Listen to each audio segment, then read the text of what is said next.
Good evening. It is Tuesday, October 18th, 2022, and it is 7 o'clock, and I'd like to welcome you to the Clayton City Council meeting. I'd like to call this meeting to order. Janet, will you call the roll, please?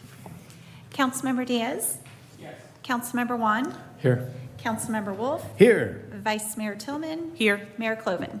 I'm here as well. And with that, we'll move on to item number 2, which is the meeting protocol video.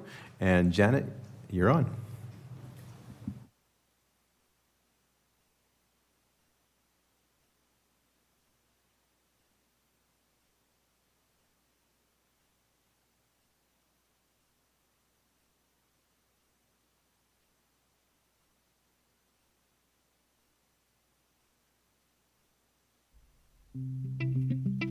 Tonight's meeting will be conducted both in person and remotely via Zoom. As a courtesy and technology permitting, members of the public may continue to provide live remote oral comment via the Zoom video conferencing platform. However, the city cannot guarantee that the public's access to teleconferencing technology will be uninterrupted, and technical difficulties may occur from time to time. This meeting is also being webcast on the City of Clayton's website. The mayor will call upon its council, presenters, staff, and other speakers by name and ask that they speak clearly and state their names before giving comments or remarks. The mayor will call on members of the public that are attending in person first, and then shall call on members of the public that are participating via Zoom. Persons participating via webcast and Zoom with their cameras enabled are reminded that their activities are visible to viewers. Members of the public participating in person wishing to speak on an item may submit a speaker card with the city clerk. Members of the public participating by Zoom wishing to speak should use the raise hand feature or dial *9 and the mayor will call upon them at the appropriate time. Telephone attendees will be called upon by the last 4 digits of their phone number. It is requested that public speakers state their name, but providing such information is voluntary. Written public comments received by the Clayton City Clerk by 5 p.m. today will be entered into the record, but will not be read out loud. If authors of the written correspondence would like to speak, they are free to do so and should raise their hand, and the mayor will call upon them at the appropriate time. The chat feature is not active. In order to get the full Zoom experience, please make sure your application is up to date.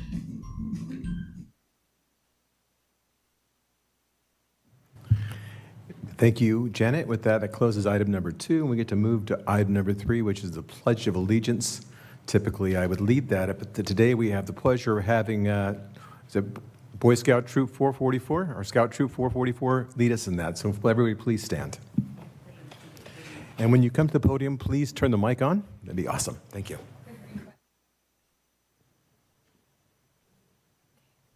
So, Scout salute. I pledge allegiance to the flag of the United States of America and to the republic for which it stands, one nation, under God, indivisible, with liberty and justice for all.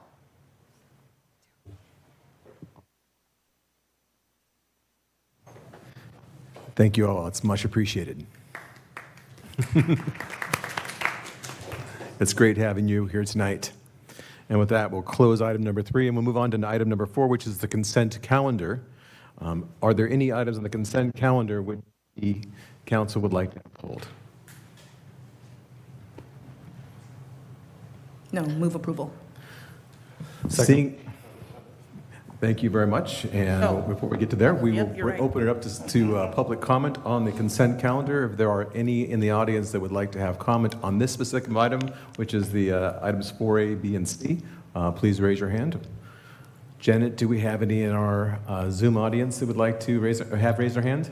Mayor Cloven, I do not have any hands raised on this item.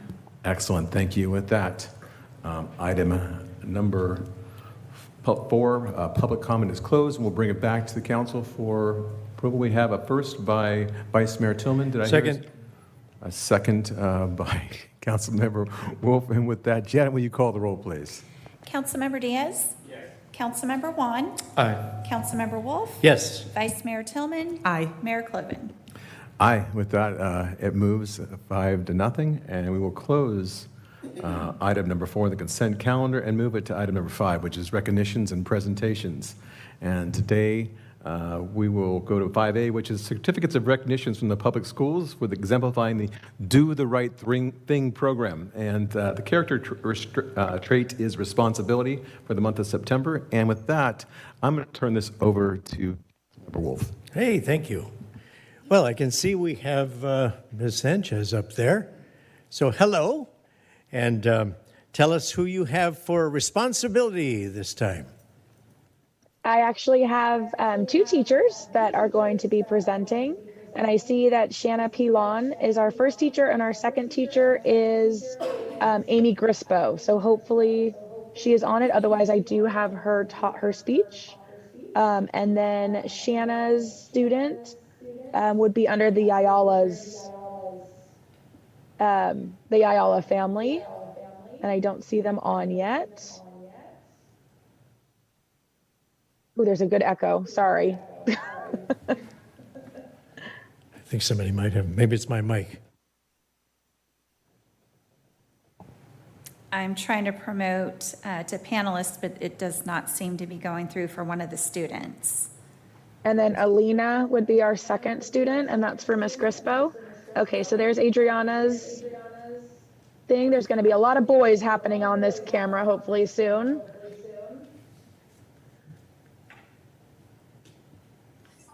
Hi, can you guys hear us?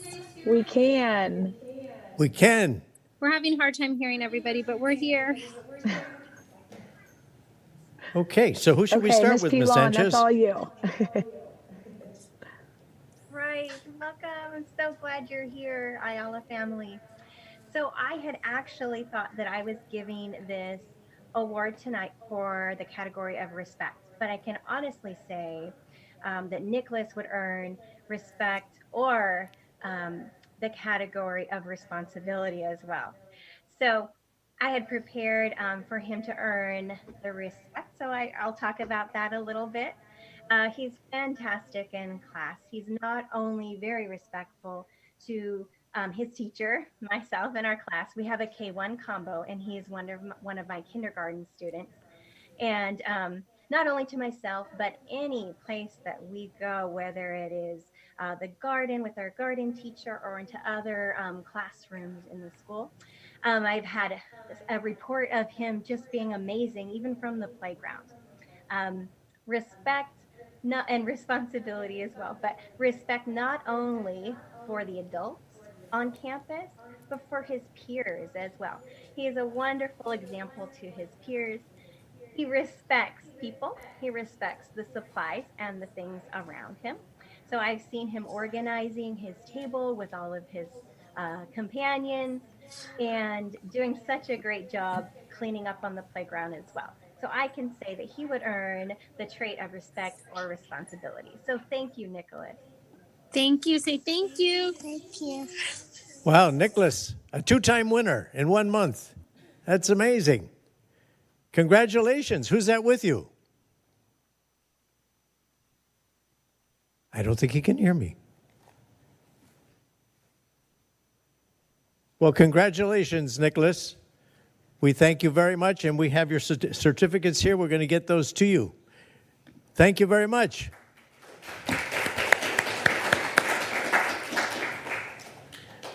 All right, and now And we have... you'll see that Go Alina, ahead. I think I shared the wrong link. That's why it says Katie Sanchez twice. But Alina on my screen is right in the middle. I think on the city screen, she's up in the right-hand corner. So Miss Grispo, I'll let you take it away. Hi, everybody. I'm so proud of my student, Alina. She is such an example to her classmates, as Mrs. Pilon was saying, for both respect and responsibility. Alina comes to school every day, ready to learn and setting an example to all of those around her. She puts excellent effort into everything that she does. She tries her best. She is always ready to learn. And Alina is one of those students that you're so thankful for when she's in your classroom every day. She brings a smile, she brings a positive attitude, she helps her classmates, she helps me. And with 31 students in our class, it's a busy place, and I can always count on Alina to be doing the right thing with respect and responsibility. She is so gentle, but she's also very strong, and she really has a presence in our classroom that you can't miss. So I was so thankful that Alina was selected to represent our school for respect and responsibility this month. Good job, Alina. Hey, Alina, all right. Okay, who has the dog? I heard a dog there. That's actually me, and he Oh, is there you behind go. two closed doors. Okay, terrific. Well, congratulations to both students from our Mount Diablo Elementary School. We thank you very much, and we'll get your certificates to you. Thank you, Ms. Sanchez, as well. We appreciate it. Thank you. Very good. Okay. Do we have Mr. Fong with us today? I am here. There he Mayor. is. Oops. Actually. Hi. Yes. How are you? I'm doing well, thanks. How are you? All right, take it away. Nice to see you.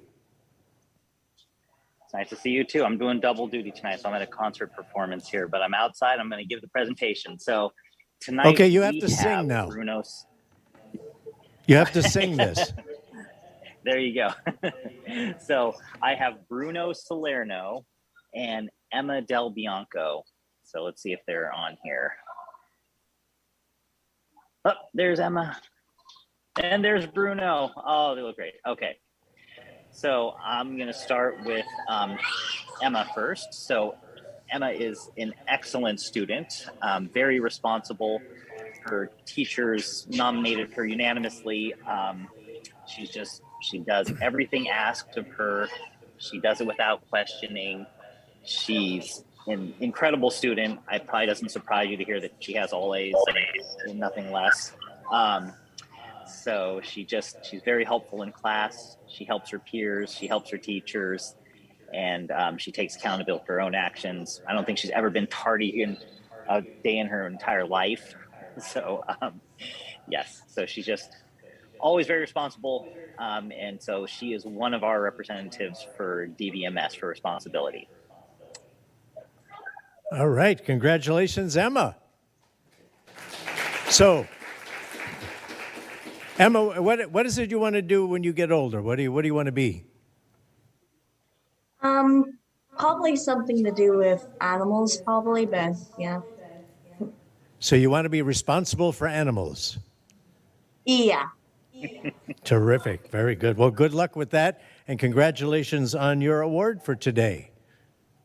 And thank you. Thank you. All right, and now we're going to move on. One more, right. Bruno. I love that name, Bruno Salerno. Yes. And Bruno was nominated by his teachers as well. Bruno is just, once again, extremely responsible, always does what's asked. Bruno actually takes a step further. He actually goes out of his way to help his peers as well. So his art teacher in particular mentioned how quickly how quickly he responds to cleaning up when his table group is done working. He's usually one of the first people to start putting things together and putting things away, and he's one of the last people doing it until it's done. And they had a project where actually all the kids had to bring something, I think it was a bag, to class for this art project. And there was about a dozen kids who didn't bring their materials in, and they did it for a day or two. And Bruno took it upon himself to bring in bags for them. So he took responsibility for their jobs and brought it in for them. So that's just a little story about Bruno. So he is our other representative. Congratulations, Bruno. So, Bruno, you like school, I understand, huh? Maybe you want to be a teacher someday? No. Okay. Never ask a question you don't know the answer to. Maybe you'll be an attorney. All right. Well, congratulations, Bruno. Congratulations, Emma. And thank you, Mr. Fong. Thank you very much. Congratulations. Thank you. I want to thank Ms. Sanchez and Mr. Fong for helping me out to do this the last couple of years, or this last year. And this is my last go around with you, and I've appreciated being with you for each and every one of you and your students. It's been a really great joy of mine. So thank you very much. Take care. All right, back to you, Mayor. By the way, happy birthday, Mayor. Thank you. And I'm going to echo that. There is something about our Do the Right Thing program that's been in place for, I think, 12 years. Mayor Hank Stratford put this thing together a while ago, and it just has legs, and there's so much joy to see our teachers and our students embodying the traits that we put out there. So I just enjoy this part of the program. We're going to close item number 5 and move on to item number 6, which is reports. And we'll start off with item number 6A, the city manager report. Raina, it's all yours. Thank you, Mayor and members of the council. Nothing in particular tonight, just looking forward to getting to our items. Thank you.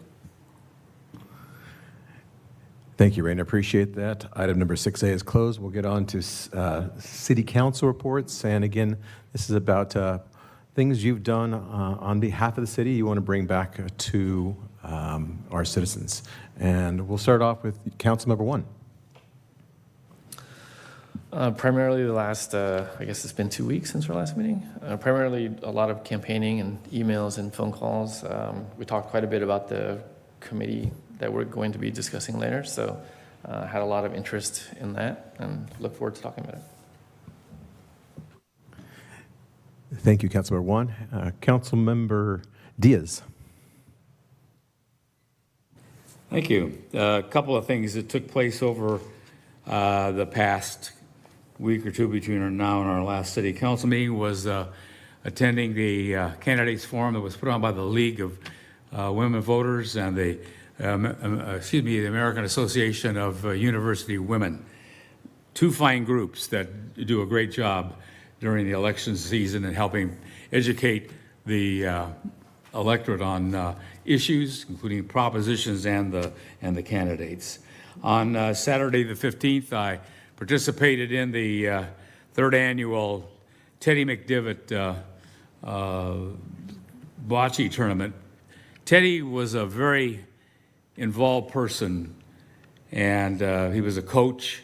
He was a local person at several of the restaurants we have here in town. Very well-liked guy, and it was well attended. It was a beautiful afternoon at the bocce courts. Today, had my usual meetings with the city manager on things that are coming up, including this meeting tonight, and also having met with the interim chief police on the fact that we're now moving forward and very close to being able to announce the appointment and ratification of the next chief of police for the city of Clayton. Should happen somewhere in early November, and we're looking forward to that. And from what I understand, there was a good number of candidates that applied, and the best person is coming through. Thank you. Thank you, Councilmember Diaz. Vice Mayor Timlin. Sorry, excuse me. Thank you, Mayor. Mine is brief. On 10/6, I attended the mayor's conference. I'll let you do the honors of giving that update. I attended pretty late in the presentation, but I did listen in at the very end. On the 15th, I was able to attend a living tribute to a wonderful gentleman that's in our region. His name is Willie Mims. He actually lives in Pittsburgh, so I went over to the Pittsburgh Senior Center and a living tribute given to him for all of the work that he's done in our local schools. I'm the liaison to our Mount Diablo Unified School District, which is where I met him, and he has been a very huge voice in the movement for equity and equality for all children, making sure that there's from hounding. In fact, a lot of the school board members were there, and they thanked him for his service for all of the years of actually being at every single school board meeting and pounding the table on most agenda items to make sure that he was holding them all accountable to do their job. So kudos to Mr. Mims. I had a couple of meetings with our city manager, going over quite a few items. And then tonight I had the pleasure of sitting with Troop 444 just over in front of City Hall and giving all of them and their families an update on how government works. So far you guys are behaving and I appreciate it. Thank you all for joining and for asking all of the great questions that you guys did. I wish you guys luck with your other commitments that you have to do for your badge. And then finally, I missed the Library Foundation meeting, which was last Tuesday. I was traveling because we had family weekend for my daughter in University of Arizona. So I wanted to remind everyone that the library is having their book sale, and that is going to be at the end of the month. I believe the dates are the 28th through the 30th. I'll confirm that and then circle back at the end when you're done, if you don't mind. I just want to make sure those are the right dates. And that's my report. Thank you. Thank you, Vice Mayor Tillman. And with that, we'll move on to Council Member Wolf. Thank you, Mayor. Once again, happy birthday. Hopefully everybody brought cupcakes. No, nothing. All right.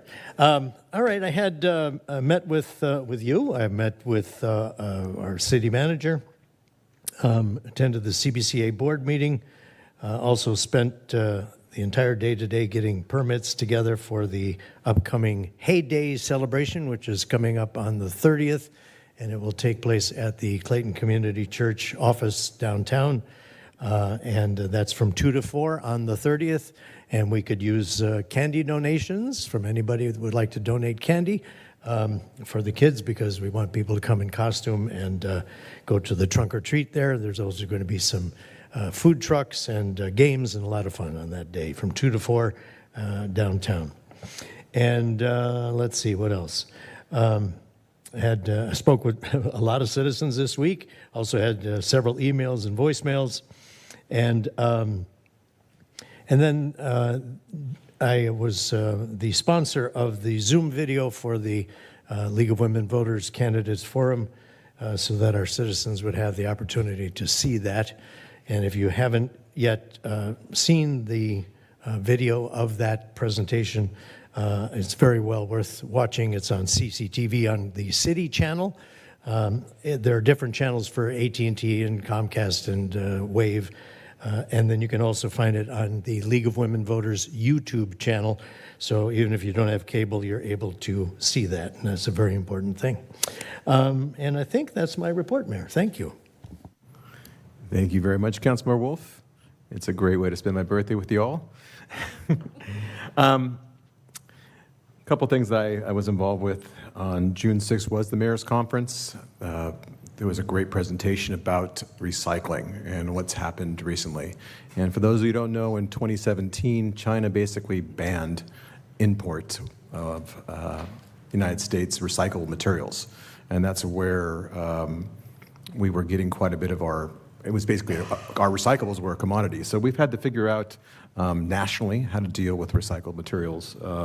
And SB 38 and some of the regulations that are happening is really focused on how to deal with recycled materials.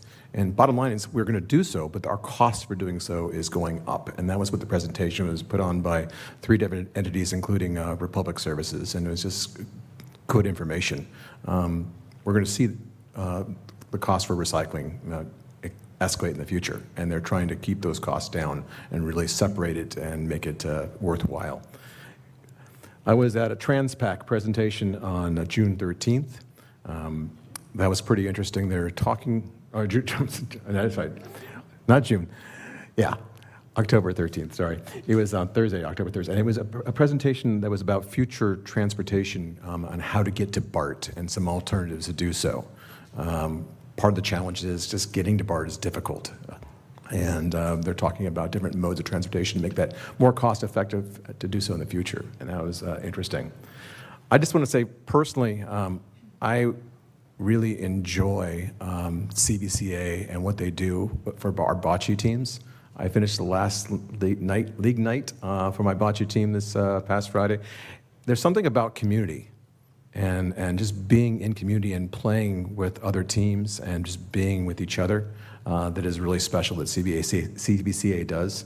And I was able to start with participate in their inaugural cornhole tournament, which was on the 8th. And again, just a lot of fun, and they're going to be doing that more often.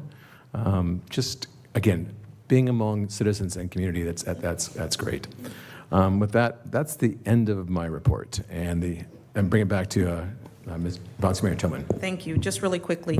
So the book sale is on October 29th from 10 to 6 p.m. and October 30th from 12 to 4 p.m. And on Friday, October 28th from 4 to 7 p.m., there's a sneak peek, and that's for anyone that is a Clayton Community Library Foundation member. And most adult books are only $1, and it's 50 cents for most youth books. Yeah, that's it. Thank you. Thank you very much. With that, we will close item number 6. And we'll move on to item number 7, which is our public comment on non-agenda items. And this is where anybody in the audience, both here present and virtually, who are attending virtually, get a chance to speak for 3 minutes on any topic they desire that is not on the agenda. And what I request is that you do so with kindness and respect. And you address the council as a whole and not single out an individual. We're all trying to do the best we can and serve the best way we know how, and we are working as a council to do that. And with that, I have a couple speaker cards here, and the first one is Glenn Miller.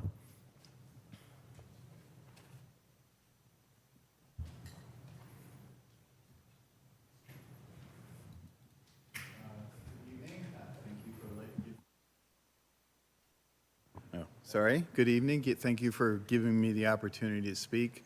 I might not be able to because it's germane to my topic.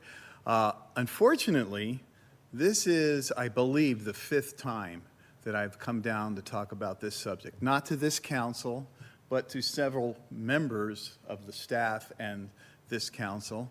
And that is the fact that we are paying taxes for services that are not being completed.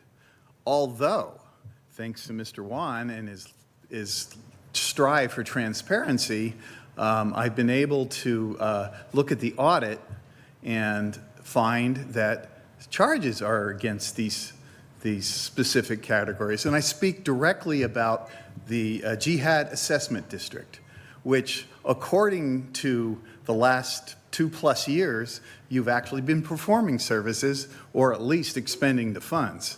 The problem is you haven't done them. This is really close to me because of the fact that they have done a great job of taking the infrastructure, making a good assessment of the scope of work, assessing to different areas. And in Peacock Creek, we pay the highest assessment. And I have been at meetings with Mr. Wolf, Ms. Swartz, and I pointed out to areas that have been done. I've had pledges, well, at least from Ms. Swartz, that this work would get done, and it hasn't. And then I ran on this.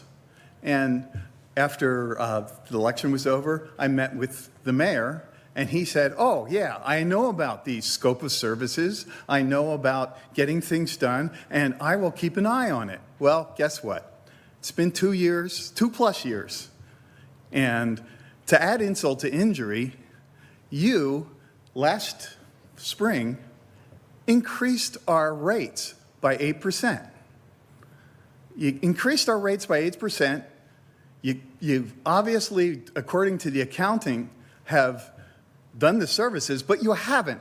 And it's really not that hard, Carl. It's about 1,500 yards away. You can go look and see that the services haven't been done. So I'm tired of it. And I'm coming down here to ask to get new candidates that are actually going to know what the scope of service is, know what our assessments is that we pay for, and actually do the work. And it's irrefutable. And I'm tired of it. The good news is, God bless me with a meeting with a firm that has told me how to make it. Because this is not just a service. that you're supposed to provide. Okay. This is a Glenn- law Glenn, that you need to it's provide. 3 So minutes. I know Thank you. I'm done, but. Appreciate it. Thank Yeah. you.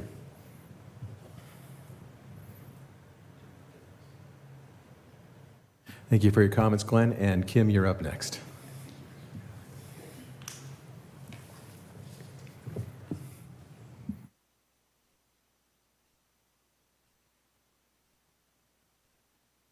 Is it on now? Kim Trupiano, and first of all, I want to thank Sergeant Shaw for a great ride along today. He answered a lot of my questions. I know he's home on Zoom. He started early this morning, and it reinforced for me what a wonderful job our police force does day in and day out to keep us safe and sound. Tonight, I'd like to address budget deficit and talk about why I think we're headed in a dangerous direction. Historically, Clayton has balanced their budget, and yet this past budget cycle, we're in the red. The city has known since June 2021 that it needed to have a serious discussion about the budget. Thanks to Councilmember Juan for bringing it to the forefront. But instead of doing anything substantial about it, city manager and council majority decided to kick the can down the road. In early 2022, the city manager and council majority decided it was easier to hire a consultant in the amount of $30,000 to conduct a survey to tell us what we all already know, that we love this community, that our police force is doing an amazing job, but that we do not want to pay any more money in taxes. The real purpose of the survey, I believe, was nothing more than a fishing expedition to see if the residents of Clayton would be willing to pay an additional $400 per household parcel tax, resulting in an additional $1.7 million. What was the city planning on doing with that kind of money? What we should have done was review the budget, line item by line item, provide the taxpayers with an honest assessment of where we stood and where the shortfalls were. This should have been Plan A. Instead, city manager and council majority moved to Plan B, proposing more taxes, something they desperately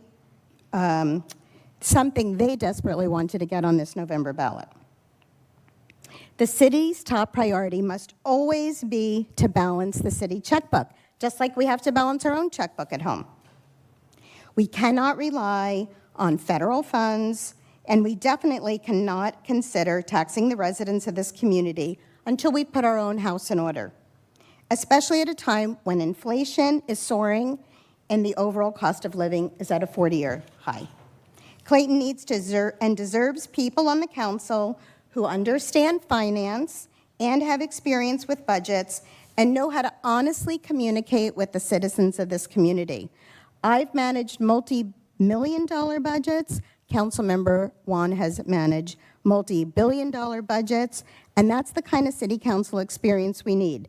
Let's start on a new path of being proactive about our future rather than reactive about our past, and let's put our house in order. Thank you. Thank you, Kim. Bridget, you are next up.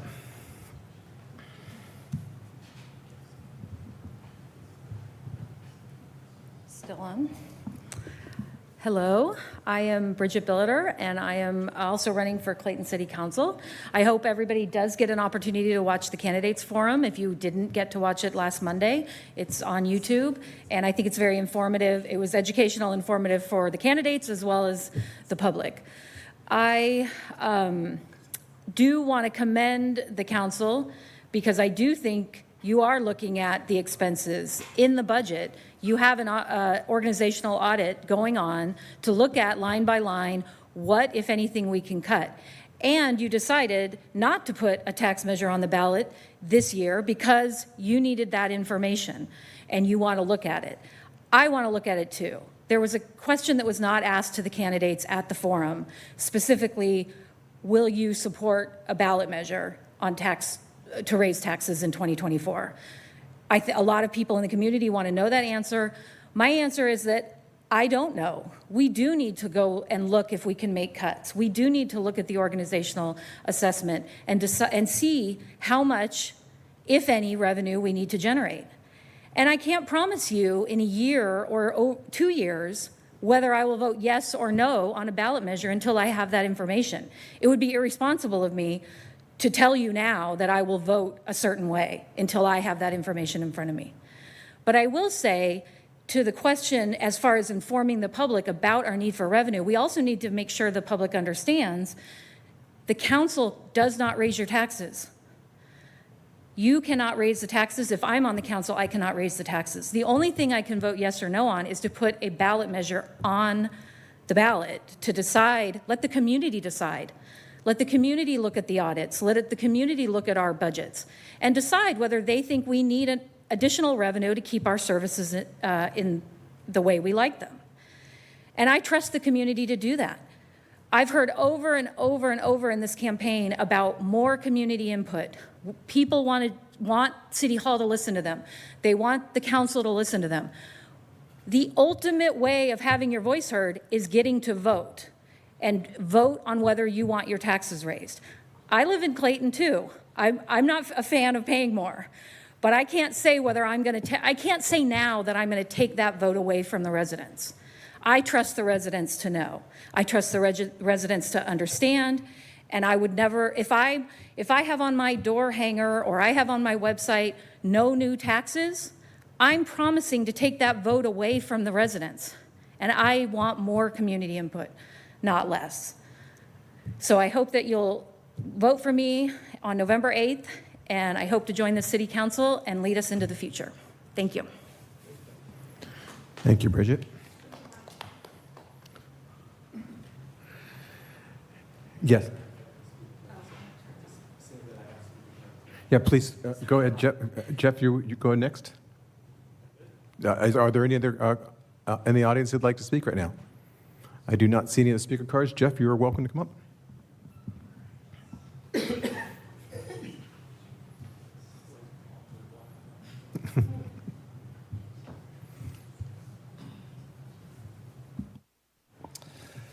So I've talked a lot about fiscal responsibility and the challenges that the city faces looking forward. With economic uncertainty, a real issue that has the potential to affect everyone, including city operations, it's important that we have strong leadership to help guide the city to make choices in the best interests of its residents. It is certain that city finances will be a key issue to be addressed in the near term. Recently, I spoke with Paul Rodriguez. Paul is also a CPA like me and Clayton's former finance director. He took an opportunity last year to use his talents as the finance director for the city of Pittsburgh. Paul has strongly endorsed my campaign, saying that I have been spot on with my financial analysis and concerns, and going on to say that I'm the only council member who truly understands the finances of the city of Clayton. I'm also happy to share that the Clayton Police Officers Association and our former police chief, Elise Warren, who we all praised when she left the services of the city, have also endorsed my candidacy for the upcoming election. Our Clayton police are the backbone of public safety in our community, without which all other things would be at risk. I'm grateful that we live in a town that's able to safely enjoy our parks and trails, have kids able to walk and play, and have a community that comes together to support one another in such a safe environment. The Clayton POA and Chief Warren recognize that public safety has always been a top priority of mine, and I'm proud to support our police and the fine work that they do. Now, our former finance director, chief of police, and the Clayton POA, representing all of our police, have now endorsed my campaign. These are individuals with immediately relevant and recent experience that have a deep knowledge of our city and understand its current challenges. They've seen my work and what areas I want to prioritize, and recognize that advancing my ideas will help Clayton move forward in today's environment, and I'm grateful for their support. Everyone in Clayton should now have received their ballot in the mail. I humbly ask for your support and your vote this November so that I can continue leading Clayton on our path forward. To learn more, please see my website at www.jeffwan.claytoncitycouncil.net, where I write in detail about my positions, as well as council updates before and after each meeting. Thank you. Thank you, Jeff. Are there any other speaker cards in the audience tonight? If not, we will go to our virtual audience. And Janet, are there any hands raised to speak this evening? Yes, Mayor Cloven, I have a couple of hands. Excellent. AJ, I have just promoted you to panelist. If you can please unmute your microphone, you'll have 3 minutes to speak. Hello, esteemed City Council members, and happy birthday, Mayor Cloven. For those of you You're that on, don't know AJ. me, my name is AJ Chipro, I and cannot I'm hear a you. 12-year Clayton resident. I'm sorry, can you not hear me? We can now. You can now, okay. All right, it'll be brief. Hello, esteemed City Council members, and happy birthday, Mayor Cloven. My name is AJ Chipro, and I'm a 12-year Clayton resident. 4 of those years were spent on the Planning Commission, and I was involved both times the Olivia project came before the Planning Commission. I would like to start with a quote from Jeff Wan's comments last week during the League of Women Voters Forum. Quote, "It is of critical importance that we are in compliance with the laws. So to the extent that there's a law that even if 100% of the community disagreed with, it's not an option to not be in compliance with the law. It is of critical importance that we are in compliance. So I would never advocate for anything different." Unquote. While I agree with Jeff 100% on this statement, I'd like to point out that Jeff's statement is at odds with his votes on the Olivia project. The Olivia was the exact scenario that Jeff is describing, yet he voted no, not once, but twice against his project that was in full compliance with the law. Jeff has weaponized his no vote for political gain, adding to the illusion that anyone that voted yes on the project is pro-high density and this wouldn't be further from the truth, though. Jeff's refusal to be honest about this just furthers the divide created by Save Clayton. It's dishonest and it's not transparent. When tested in court by a private lawsuit, the judge ruled that the city acted properly in approving the project. As expected, when confronted with this reality, Jeff Wan responded to my post on social media by tossing up one of his infamous word salads, with the main ingredients being urban use and CEQA. A challenge to either of those ingredients would not have any effect on the legality of this project. As a matter of fact, urban use was part of the failed lawsuit to stop this project. Again, when tested in court by private lawsuit, the judge ruled the city acted properly in approving the project. No matter how many words Jeff churns out, it doesn't change the fact that he was and continues to be wrong, and he cannot offer a legitimate legal reason for his no votes, despite the Olivia being in full compliance with the law. This is leadership I cannot trust to make the right decisions for our city. Thank you and have a good night. Thank you, AJ. Janet, are there any other hands raised? I do have one other hand raised. Edward, as I promote you to panelist, if you can please unmute your microphone, you will have 3 minutes to speak.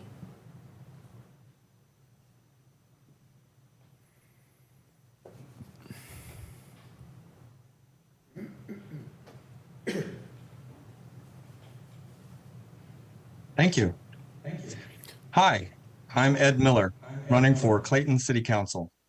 Recently, questions have been raised about our city budget shortfall and a possible tax hike by both residents and candidates alike. In my view, it's folly to even begin discussing raising taxes without first ensuring that we find and eliminate any unnecessary expenditures.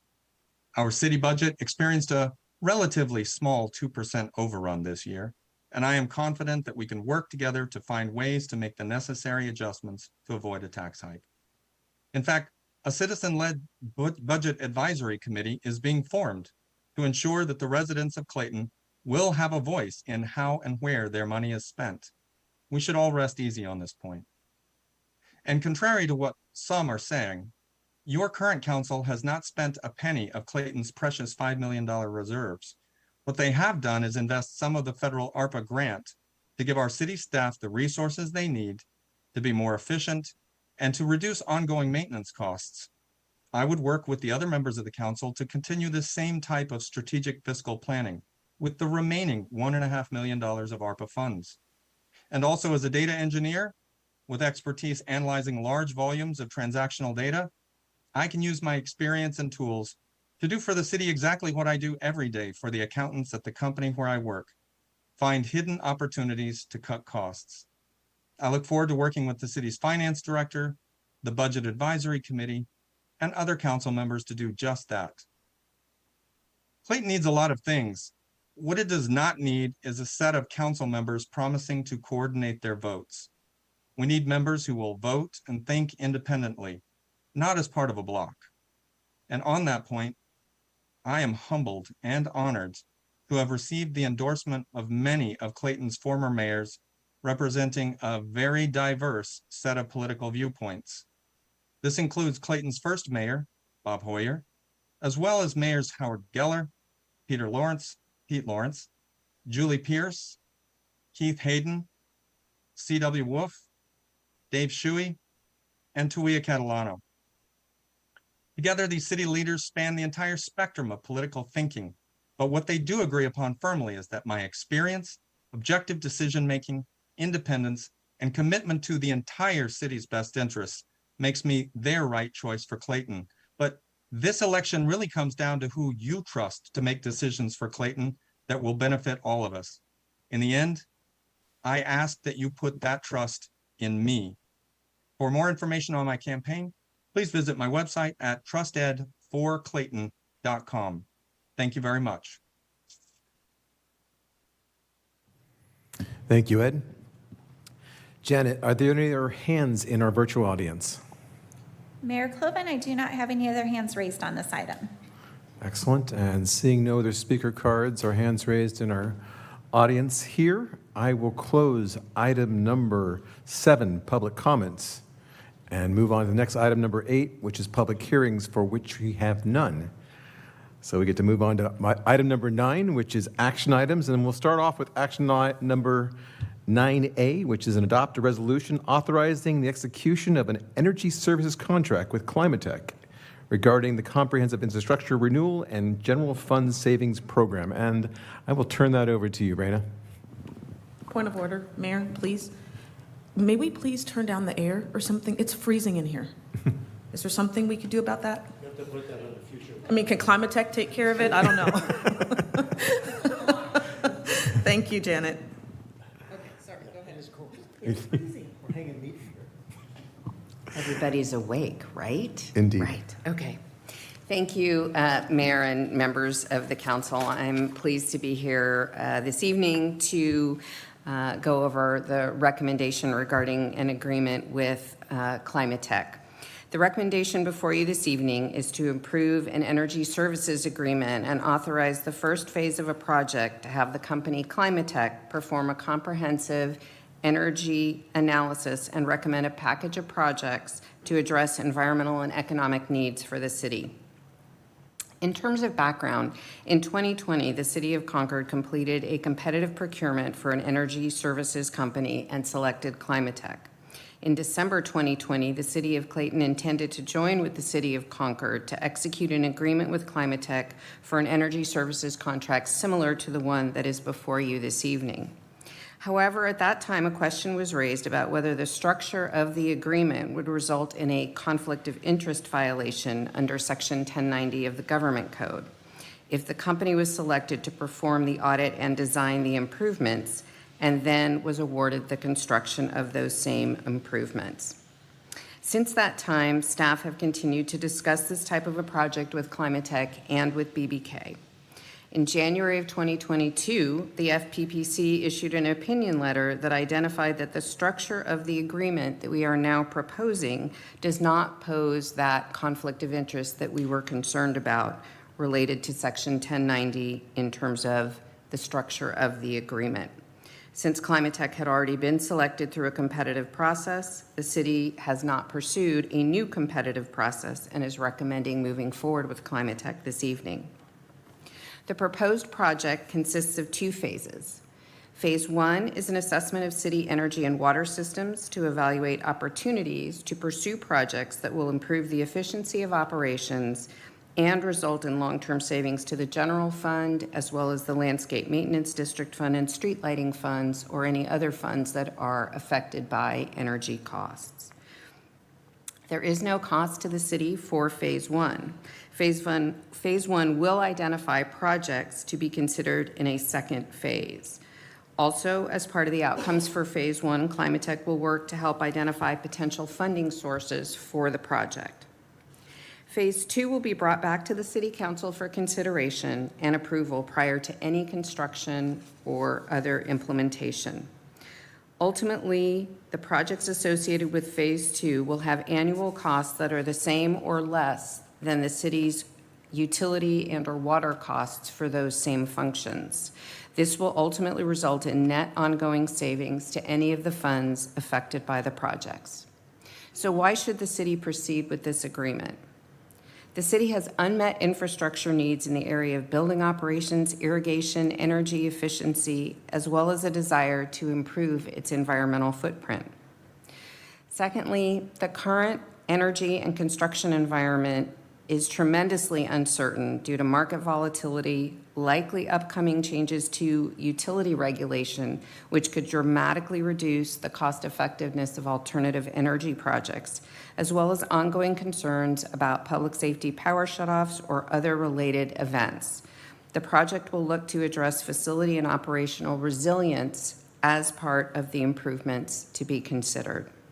The energy conservation measures recommended in Phase 2 will also help address the city's long-term financial sustainability by ensuring that the annual amortized cost of the projects do not exceed the savings that will accrue from the reduced energy and water usage. The city will have full flexibility to determine if it makes sense to move forward with Phase 2 after the analysis is completed in Phase 1. That concludes my presentation, and I'm available to answer questions. Also with us this evening from Climate Tech are Tyler Gertman, Regional Manager, he can wave, and Bern Carter, Business Development Manager. Thank you. Thank you, Raina. And with that, we'll bring it back to the council for questions. Anybody has any questions, please? Councilmember 1.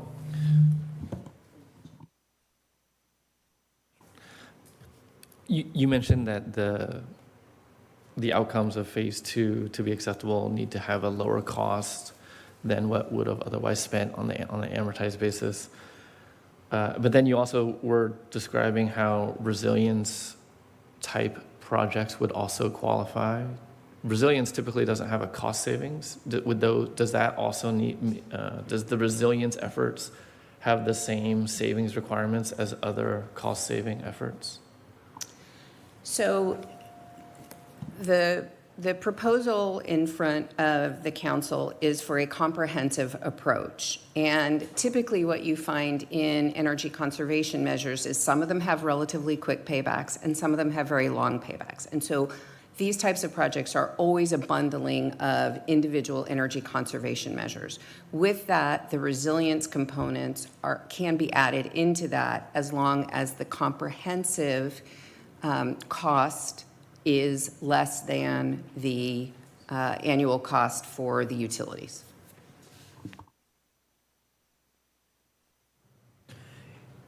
Councilmember Diaz. A couple of questions. You mentioned that there's no cost to the city in Phase 1. How long does Phase 1 last?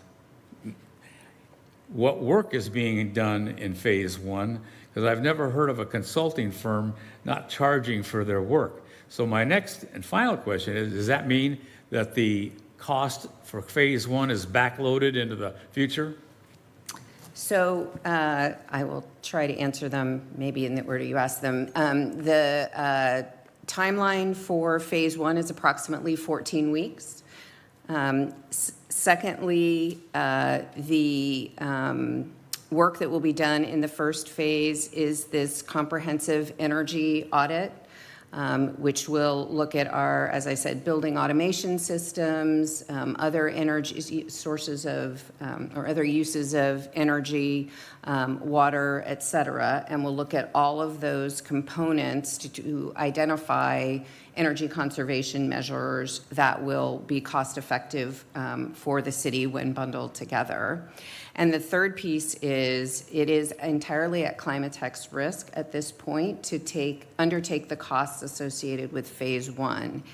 If the project moves to a Phase 2, they will have the entirety of their costs recovered, but the city is not obligating tonight by adoption of the resolution, if the council moves forward with it, to enter into phase 2. So there is no requirement for the city to commit tonight to enter into phase 2, only to enter into phase 1. So are there only 2 phases, 1 and 2, or are there more? There are only 2 phases initially anticipated. What we've seen in other jurisdictions is sometimes there are additional projects that get identified later that might be a phase 3, but typically you would see phase 1 is the analysis, phase 2 are the energy conservation measures. Thank you. Vice Mayor Tillman.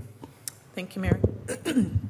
So just to piggyback off of Councilmember Diaz's question then, if we get to phase 2 and we find out what they're proposing to happen in phase 2, at that point, are we obligated to continue on with them, or could we actually do a competitive bid to find what other firms might charge for the same scope of work? We are not obligated to continue.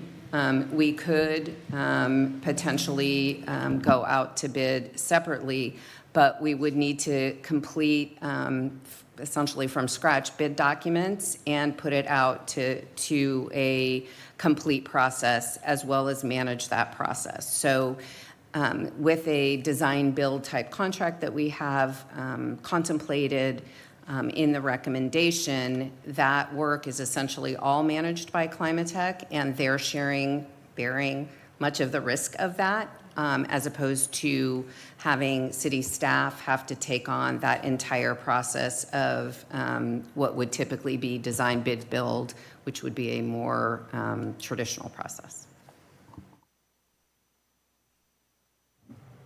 Any other questions from council? Councilmember 1. Were you planning to present anything, or are you able to answer questions if you wanted to? They are, as I mentioned, available to answer questions this evening, as well as myself. I'm just curious as to the flavor of the types of things that you would expect to see in a city of our size, and with the operations that we have. Obviously, you've done no legwork at this point. But given what you know, are there things that you've experienced in other jurisdictions that have yielded benefits? If an example or two, just so that you could whet our appetite. I'll address your question after doing the proper protocol. Happy birthday, Mayor Cloven. Thank you for having us in for consideration of this 2-phase energy efficiency program.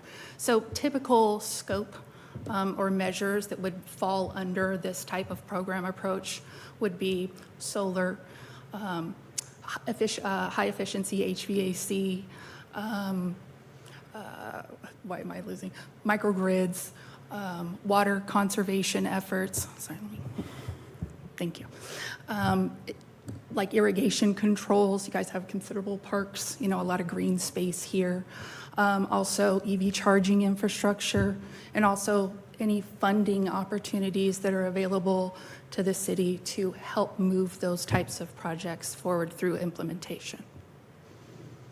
Do you also assist with grant writing for funding, or is that a service you offer as well? Yeah, that is a part of the whole comprehensive approach, is to assist the city as needed for those types of applications. Thank you. Certainly, thank you. Any other questions from council? If not, then I will open it up to public comment. And if there are any comments from the audience present, please raise your hand or come to the mic. If not, we'll go to our virtual audience, to Janet. Mayor Cloven, I have one hand raised. Matt, as I promote you to panelist, if you can please unmute your microphone, you will have 3 minutes to speak.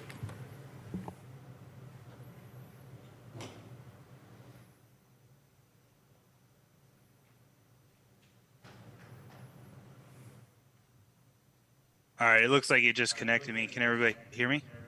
I can hear you, Matt. All right. So my name is Matt Caceres. I'm a resident of Clayton, obviously, and I have about 15 years, maybe a little more, of procurement experience. And, I just have some kind of concerns and questions about this project.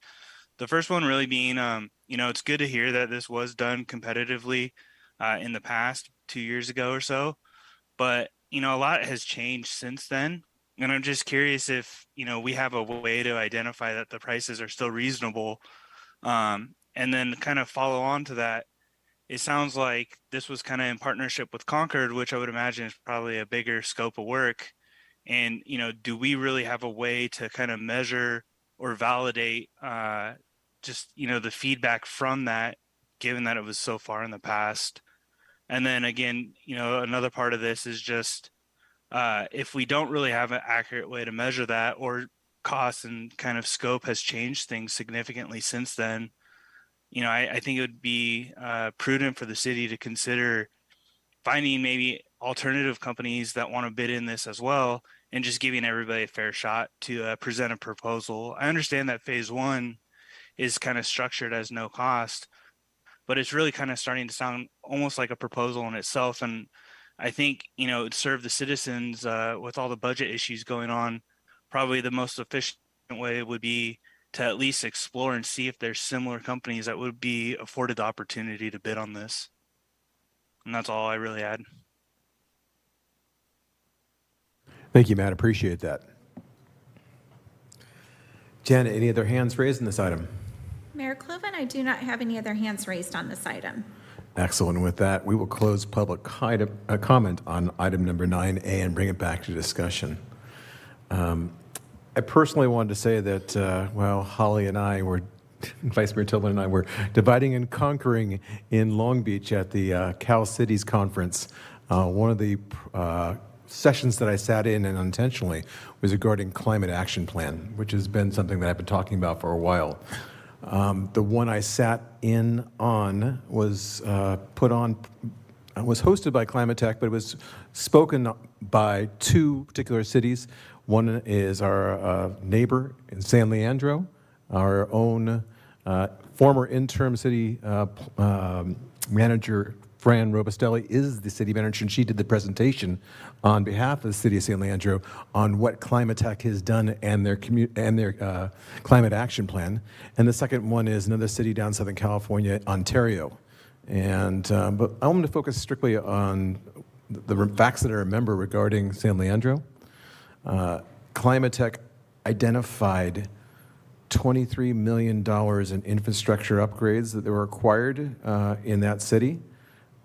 The city of San Leandro spent $3 million, and Climate Tech was able to provide grant backup and funding for their residual budget that they procured through their process.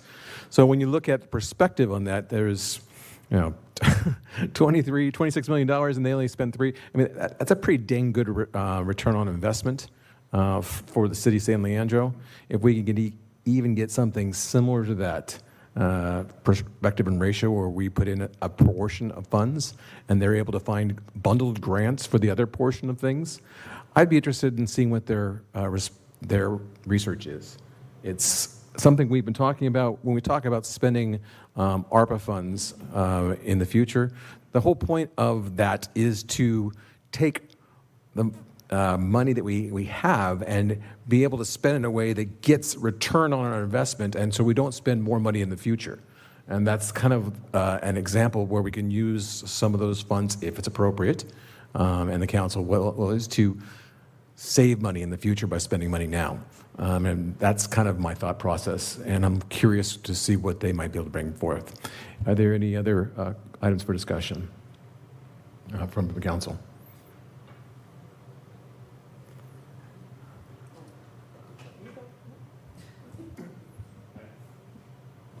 I think the price is right. Any opportunity, listening to whatever is presented, I think would be great for the city just to see. And it may turn out to be nothing, but it could turn out to be something. And that, it sounds pretty good to me. Vice Mayor Tillman? Yeah, I don't disagree with either of you. Piggybacking off of what Mr., I think it was Katsaris, sorry if I didn't say your last name right, was saying, that's kind of where I was heading. But looking both of you in the eye, of course, I wouldn't want you to do phase one and like, thanks for that information and bye. No, right? And so I understand. But I also, to his point, want to make sure that we are doing what's best for our residents, and knowing that we've been working on this with you guys for a couple of years, and we were going to be working in partnership with Concord. Is it possible for me just to ask them one more question? And my question is, what other smaller cities have you worked with? We're residents of 12,000 residents here in Clayton. What's the next smallest city that you've worked with and done this type of scope of work for? And what, similar to San Leandro, how much were you able to find them in grants? How much did it cost, et cetera? Realizing it won't be apples to apples, but just curious. I appreciate that. Mayor Clayton, happy birthday. Council members and staff, thank you for the opportunity. But to answer your question, City of Weed, which is a city of 2,500 within their city limits, they serve over 7,500. They put forward less than $100,000 of capital, and were able to acquire a CEC loan for 1%, similar to what San Leandro did, for about $2.5 million in that range. And we're able to do some renewable energy, some wastewater treatment plant upgrades, street light enhancements, heating and cooling improvements, LED lighting within their facilities, building automation systems, things along those lines that they were able to accomplish. So yeah. Any other questions on that? That's helpful. Thank you. So then, yes, I'm all done.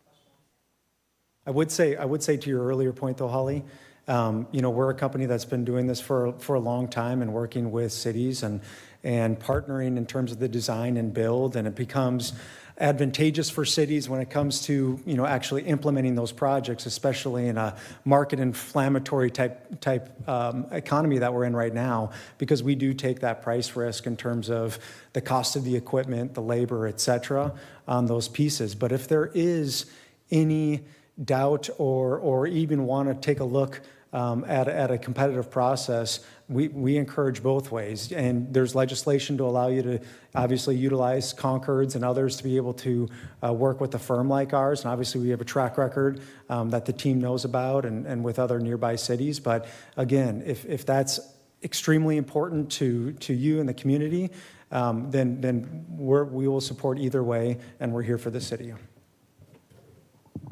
Thank you. I appreciate that.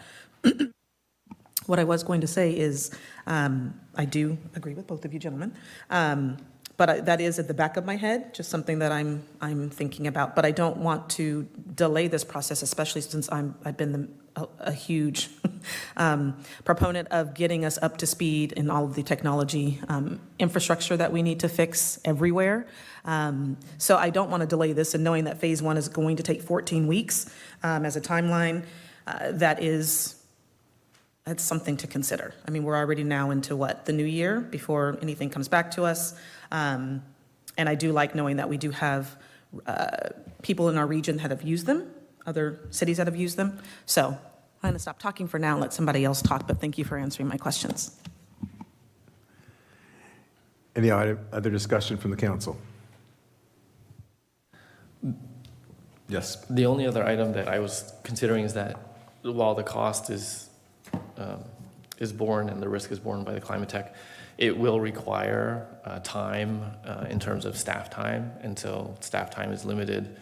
And just to be cognizant that we are asking staff to support the effort to do phase 1, and it will be an added, echoing a little bit. It's some added administrative burden, but I do think it's worthwhile. So that's it. I concur.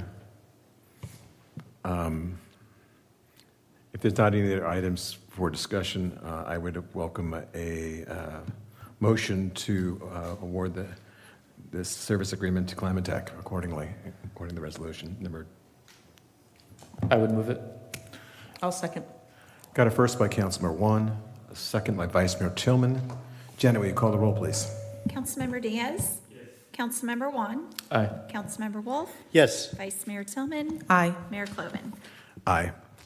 And with that, item number 9A passes unanimously, and item is closed. We'll move on to item number 9B, which is adopt resolution establishing a community financial sustainability committee. And we'll turn that over to you, Raina. Great, thank you. And thank you to the Climate Tech representatives for being here this evening. I'm looking forward to getting started on that project. The item 9B is regarding a Community Financial Sustainability Committee, following up on the discussion that we had 2 weeks ago at the council meeting. The resolution and staff report summarize the feedback that I heard at the meeting and make a series of recommendations regarding the nature, mission, structure, duties, et cetera, for the proposed committee. The intent here is really to create a committee, an independent committee that can act in an advisory capacity and provide input, and both input to the city staff, to the council, as well as share information with the community based on their evaluation and analysis of budget and financial materials. The specifics of the committee are described in the report, basically with a 5-member committee. At least 3 of the members would have to be one in each of the categories, one related to governmental accounting, one related to government budget and finance, one related to auditing. The other 2 would be general financial, would still require the general financial background, but wouldn't fall into a particular category. This ensures that we have at least 2 members that have specific governmental experience, as well as just general financial experience, because there are some, shall we say, idiosyncrasies associated with local government finance that don't exist or are different than might exist in other contexts, either nonprofit or corporate accounting. The committee would serve without compensation. The committee would be subject to the Brown Act, which means that agendas must be posted 72 hours in advance. The meetings would be open to the public, and all of the other provisions of the Brown Act in terms of requirements for how the meetings are conducted, et cetera, would be in place for the committee because they are appointed by the council. So the duties of the committee would be, as they're described in the report, primarily related to reviewing budget, audit, and other financial materials, attending meetings of the Budget and Audit Subcommittee, and making recommendations back to the Budget and Audit Subcommittee as well as to the City Council. Those meetings would occur on a schedule that will ultimately be determined by the committee, but would at least be in advance of the audit coming back, in advance of the mid-year budget review, and in advance of the annual budget process. So those timeframes are typically sort of December, January, February, and then May-ish. So those would be the likely timing of meetings, as well as other meetings that might be required. So that in terms of the amount of work or time that might be required for meetings. With that, the item before you also has a proposed application process. If assuming the council moves forward with the committee this evening, we would look to, just to give you a sense of timing, in order to have the committee seated before the end of the year so they could begin meeting in January. We would post the application in the next day or 2. Applications would be due around November 7th. Those applications would be provided to the Budget and Audit Subcommittee. We're working to set a Budget and Audit Subcommittee meeting sometime between November 21st and December 5th, depending on calendars, which can always be challenging. And then at the December 20th City Council meeting, the recommendation from the Budget and Audit Subcommittee would come to the full council for appointment of the committee. that's just a general expectation of what the timing might be for the committee. And with that, I think that was all I was going to cover. I'm happy to answer any questions, and if there are any specific questions on specific items, we can address those. Thank you. Any questions from council? Questions or comments? We'll get the comments after public comment. I see none. No questions from council. We'll go straight to public comment then. I do not see any hands raised. Actually, I do. There is one, a card. I thank you for the reminder. 9B. Bridget, you have a card in. Thank you for the reminder. Thank you. Again, I'm Bridget Billiter, and I neglected to say happy birthday, which is apparently the requirement. So happy birthday, Mayor. I just wanted to commend the council for putting together this committee, for looking into it. I think it's a great idea. One of my platforms in running for city council was to increase community involvement, whether by official committees like this, whether we can do ad hoc committees. I know there's limits on staff time. There's Brown Act limits. I'd love to have just committees for everything, but I know there's limitations. But I think this is a great first step, because I do think that we can both solve our fiscal problems, solve any problems that come in front of us, and get along while we're doing it. I think we can do both things, because I think getting people into a room, people who really care about these issues, getting them into a room, having them work out issues face to face is a lot different than working out your issues on social media or, walking through the streets and talking. You need to get together. You need to find solutions. So I hope that we can continue, if I'm elected, looking into more ways that we can increase community involvement. I also want, on this specific committee, I am pleased to see that one of the requirements is that we have governmental experience on the committee, because I do, as our city manager pointed out, there are idiosyncrasies unique to government work that public sector or private sector doesn't have. As I noted during the forum, if you go back and watch it, if you haven't watched it, I have been working for the government for over 20 years as a public prosecutor.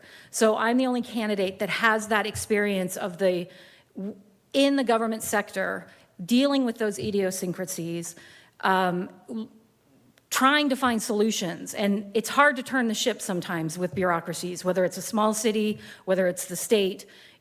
It doesn't work. You can't turn it as quickly sometimes as you want to. But having somebody with that experience, I have less than a minute. I could tell war stories about how I was still filling things out in triplicate and taking a pink sheet to count my hours up until 2020, until the pandemic. So I know the experience of things that aren't modernized, that things take a long time to change. And so I think that's an invaluable experience, both on this financial committee and on the city council. And so that's why I hope that people will realize that I have that experience, and I would add a lot to the city council, and they'll vote for me on November 8th. Thank you. I'll turn it off. Thank you, Bridget. Are there any other comments from our audience here or online, Janet? Mayor Cloven, I do not have any hands raised on this item. With that, we'll close public comment on action item number 9B and bring it back to council for discussion. And I see Councilmember Diaz has his hand raised. I met with the city manager today and complimented her, and I want to do it publicly now, for putting together the outline for this committee, which is going to be extremely important to us. And she incorporated the requirements, the education, and the experience in the criteria for future potential candidates for this committee. And she also has a couple of members that are not maybe as recommended to be as technically qualified. And I have to reflect on my 5 years with the state of California. I headed a state agency. I had 3 such committees, 3 of them. And the majority, they were the experts in whatever function we wanted them to oversee. And in most cases, the three expert, and in all these committees I had, there were 5 members. 3 were experts in the field, 2 were general public. That's typically what the state of California does. They want to make sure that you have majority of experts on the committee, but also that the general public is also represented. So in essence, the great number of people out there that don't have the expertise, they actually get to participate through these 2 members. The members are appointed by the governor, the state senate, and the state assembly. At my experience in the United Way, where I was the treasurer for several years, and although I didn't possess all of the expertise in that area, there were people we brought in to be our committee members that did have that experience. And I got to tell you, this was in San Francisco for the Bay Area, so we had the ability to pick from people such as Dodge and Cox. In case you don't know who they are probably one of the premier investment firms in San Francisco. Ernst & Young. Each of those firms, their leadership wanted to make sure that they participated in the nonprofit and public sector, or nonprofit area, and they wanted to make sure their partners were the members of those committees, and they were. Most of them were leadership, because they also did audits for some of the Fortune 500 companies, which unfortunately no longer exist in San Francisco, but AT&T, Chevron, and so forth. They all sent their representatives over there to be on that committee, bringing financial expertise, shored me up for what I needed to do and being responsible as the point person, but I could rely on them for expertise. And again, I want to compliment the city manager for preparing a fine outline for this committee, which I got to tell you is going to be extremely important to us over the next year or two. Thank you. Any other items for discussion? Everybody raise your hand. Yes, Councilmember 1. I'm trying to get this so it doesn't echo that well. City manager and I had spoken about this at one of our meetings, and I think you mentioned it in your commentary about the expected sequencing and the timing expectation of the meetings. I think that's important to capture within the document itself. I know that the materials went out prior so that they're not able to be updated, but I think when we do get to a final, it would be good to insert that. I think probably somewhere in the duties section, which was number 8-ish, I think, just to clarify that, at a minimum, when the timing of mid-year budget, proposed future budget, and those reviews, those all happen at around the same time each year. And so it'd be good to have that more explicit in the document. It doesn't have to be a requirement per se, but I mean, at least say that this is what the expectation is so that people have an idea what it is, and so that's very clear on what we're asking. And then like D2, I'm just trying to help her make sure that she gets, like D2 has on a semi-annual basis, typically during the annual budget process and mid-year budget process. I can add some months in there. That's why I was asking if you wanted months, okay. But also yes, and also the sequencing of when this is going to be, because I think we had talked in that it makes the most sense that in order of sequence, it would be this committee, then the budget audit subcommittee, then full council. And I think that isn't explicit here. It is kind of understood, but I just want to, I think it'd help for clarity. And then the other comment I had was the overall goal of the committee is not super explicit. And so I think it would behoove us to be more clear and explicit on what our goal as a council is. When I read the agenda item, it does talk about it in the background section, and this is what I pulled from the goal, that the goal would be to increase engagement and information around city financial matters. So that's fairly broad, and it could essentially be anything. And if that's the intent, then that's fine. But I think if there's an intent to have a more specific goal, like what do we consider success here? If they do this, this is what success is. And I think having that very explicit within the charter will help guide the committee on the actions that they take and what they focus on. And I always like to have goals like right up front, because then everyone is aligned to the same, working towards the same thing. It doesn't have to be super granular, but I think this is probably a little bit too high level, and I would want to narrow it down a little bit, but that would be my preference.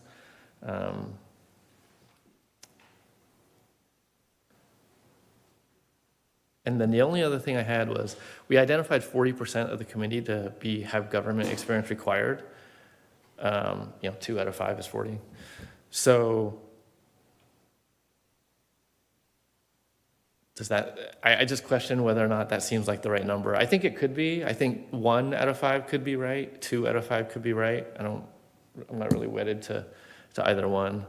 I just don't know how. I want to poll the audience and see what you thought. That was it. Councilmember, Vice Mayor Tillman? I'm just looking through to further help along the same pathway that Councilmember Wan was going. Let me scroll back up here. So not only maybe making it more clear, but what exactly, I also want to touch base before we're done on what the candidates would receive. For example, what will be posted for them so that they're clear on exactly what it is that they're doing, besides the resolution, the description, so that we can make sure that we fix it tonight if we're trying to get this online within the next couple days. I just want to go by each piece. I'll let you talk. So yes, it would be the resolution and the application. Okay. So then, I'm sick of this microphone. So then we're going to insert the dates. I have a question about who from staff they would be meeting with. For example, the treasurer, is he going to be a part of these meetings, or do we want to be specific on who they would be meeting with for their particular meetings? I would ask that not be specific, because, staffing changes over time. And so I think it'll be whoever's relevant, city manager, finance director, potentially city treasurer, depending on how that plays out. But I would not want to try to nail that down in advance. I think that will flow from the specific time of year. Okay, and let me be a little more specific on why I'm asking that question. So we're going to find 5 individuals that live in Clayton that have finance experience. Surely they're going to know how to read all of our budget information. And someone on staff will give them a refresher on everything that's happened to date on our budget and how we got where we are. For example, I'm thinking of the investment policy statement. And our actual investments that we're invested in. Will all of that be part of a package that we give to them by the time we meet in January, or they meet in January? So it would be given to them. Sorry, that's me. Sorry. They would receive the materials before we would meet with them. So, that's the sequencing of that. I do not view them primarily as investment advice. I would put that in a somewhat separate category than budget and financial. I think it's related, but we already are planning to bring back a revised investment policy to the council. If this committee is in place when we do that, we could bring it to the committee, budget and audit, council in that same sequencing. So I can't tell you exactly what the order of that will be relative to their starting in January. But, we will make available any of the public documents that we have. We will orient them to the use of our ClearGov platform in order to see budgetary materials as well as where other city financial information is, including our annual comprehensive financial report, et cetera. I want to be really clear why I brought this to the council in the first place. We brought this committee to your attention as a public because there has been polling to indicate a lack of trust in our ability to make financial decisions as a council. I want to be very clear. We are capable as a city council to make these decisions. We have experience and the knowledge to do so, except in our polarized community right now, there are some that are not going to heed decisions that are made, whether they be one way or the other. The whole point of this particular committee is to find 5 autonomous individuals with experience who are our trusted advisors to work on their own through the information that's given to them via the city. That includes past budgets, present budgets, and future budgets, as well as organizational structure. And if they want additional information regarding investment to make some, they can ask for that as well. But the whole point is for them to come back to the Budget and Audit Committee and to the City Council and to make recommendations, and also to be the trusted voice for our citizens. I want them to have the autonomy to be able to report out after their meetings, to give a summary on social media or whatever platforms they want on their thoughts, and to take out the morass that exists in the polarity of our citizens. They want them to be the trusted voices. So that's the whole point of this committee.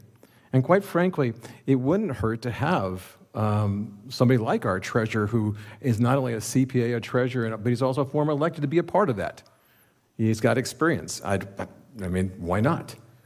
So what I'm saying is that this is their charge, is to be the trusted voice of our community, and to report back to us and advise us, and we can listen to that advice. Vice Mayor Tillman. Okay, I know we talked about this the last meeting, but to your point, to be very specific on the timeline and how it's going to flow with respect to how we meet and interact with them. They're going to meet. They're going to then come to the Budget and Audit Committee to let us know what they recommend for us to bring back to the council. I'm trying to understand the flow. They will, they'll meet, they'll have their materials to go through, they'll be present in the Budget and Audit Committee, and they can report to you then. And in the end, I think when we get to our June conversations about budget, they will also be able to report to the council as a whole based on their thoughts about budget as well. They'll give you a preview, I'm sure, at the Budget and Audit Committee as you're going through it. But eventually, I want them to be their own voice with no thumb on the scale from any of us as council members, to be able to report to both the Budget and Audit Committee and to the council when we're making budget decisions. As well, I would suggest that to the extent possible, because sometimes timing gets away from us, the plan would be to, for example, have staff make a presentation to the Community Advisory Committee.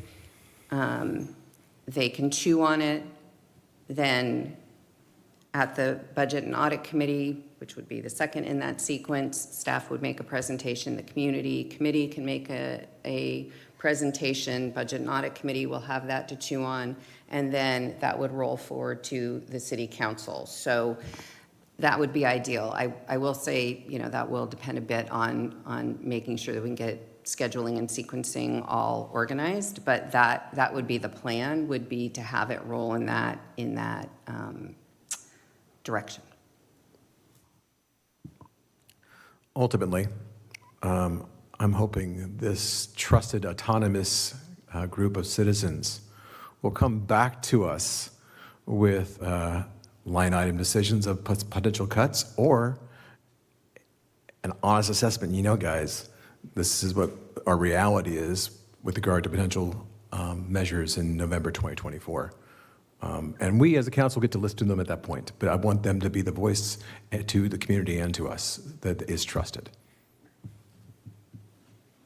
Yes, Councilmember One. What is that? So would it be your preference to add more specificity around that? Like, I'm just kind of making this up as I go. Something like the goal of the intent of the council is to form this committee to have members act as you mentioned and address, fiscal sustainability or budget shortfalls, or like something that adds a little bit of guardrails around what their charter is, because as it reads in the document, what you reflected isn't in the document, but also it is fairly broad. So if I come in cold, then I will read the document and I'll say I can make recommendations on anything or nothing, and that would be consistent with how the document is written. And so I would say that narrowing the focus a little bit, or at least providing some but not inclusive examples, would be useful to people as they are considering coming on board. Thank you for that. I appreciate the clarification. And when I read the document as it is right now, I went straight to item number 8, which is duties of the committee. And I went straight down to the last two items, which are item E and F. Item E says very clearly they need to identify areas for additional evaluation for financial savings or revenue generation. That seems pretty catch-all for what we're asking them to do. Take a look at all documentation and say, do we get to save by cutting here, or do we need to generate some revenue? So that's clearly number is E. Item number F is just as clear and probably more important to me, which is communicate with the community the city financial matters. They are to be our voice, our trusted voice, and act independently. That's why when we talked about on the fiscal impacts, which is the next page, about potential newsletters and prints or whatever they're going to be putting out, they have got to have the ability to broadcast their findings as the trusted voice of Clayton. So that's where there is some financial accountability. They can ask for funds to get out their message to the citizens. Again, the whole point is to have trusted voice that our citizens believe in. Vice Mayor Tillman. Okay. So we want them to be able to share with the community what they find. And then I guess in the same breath, they're going to report out on what this council decides. Because we have to vote on it. They don't. I thought we said that last week, the last meeting. They are not making the decision. They are our trusted advisors. Okay. Whether we as a council decide to listen to them, if they come back and say, you know what, we need to put a huge tax hike in 2024, and we say, heck no, or they say, no, we need to cut X, Y, and Z, heck, we get to choose as a council. They are advising us based on their findings, with no thumb on the scale by any of us. I guess what I'm trying to figure out is the cadence of when they're reporting out. So, let me give you an example. They sit through the whole process with the Budget and Audit Committee and staff and give us their feedback. Then we come to the council and share what they gave us as well. Are they reporting out between those two meetings? And the reason why I'm asking that is they report out just what their findings are. They don't know how the council will vote. People in the community hear it. They will either be upset or for it, and then we're voting. Is that correct? Correct. We can Okay. we can vote to agree with them or disagree with them. That's our choice as council members. Okay, so then when we're talking about putting their finger on the scale, I think that's by, well, I'm not going to beat a dead horse. I'm just trying to avoid exactly what I said the last meeting, which is we can't control what's reported out. We can only act on what is brought before this entire council, which is what we're going to vote on. And if the whole point is to get rid of division in town, my concern is that it's possible that there could be items that people in the community are not happy with. And I don't want our voices to be silenced. Even though we're voting, They're going to report out. I think that we should still be able to have a voice and explain to folks, if we see them on the street, what the rationale is. That's all. So I just want to be clear that they're not going to be the only voice people here. That is definitely true. In the end, it is the city council that makes the decision based on whatever analysis that they do. And it's possible that they, as a committee, may have a split internal decisions between the five of them. But hopefully that they are able to do the analysis and come to us with recommendations based on their experience and knowledge. Yes. Can I suggest that 8E and F be moved under number 7 somehow as part of the mission? Because then it very clearly says that this is the mission. Or you're giving me the high sign? I have an alternative. Or an alternative that accomplishes suggestion. something similar is fine. My suggestion would be to leave E and F where they are, but to add under item 7, very much what you said in one of your first comments, which would be to add a sentence at the end that says, it is the goal of the committee to increase engagement and information around city financial matters.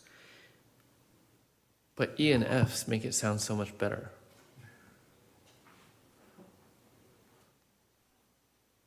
Because that's really the charter, right? I mean, that's the charter. The financial matters is like the rah-rah statement, right? But then the actual thing that says, this is what we're doing, what they're doing is E and F. Like, let's just say it. Like, I don't know, that would be my suggestion. Is there a downside to that? I think that A through F gives you the full duties. 7 I see as more of a broader statement, and all of the specifics are in 8, because I don't think you could have just E and F. Why wouldn't you have some of the other duties potentially under item 7? So if we were going to do it, I would actually leave them in both places, which would further reinforce that. And I hear what you're saying, Jay. I was satisfied with where E and F were, and then that is part of their duties, and that was what I was important. I was glad to see, and this is your duty, and Would it help to make those items A and B? Yes. Under 8? I mean, it does. let's raise it to A and B.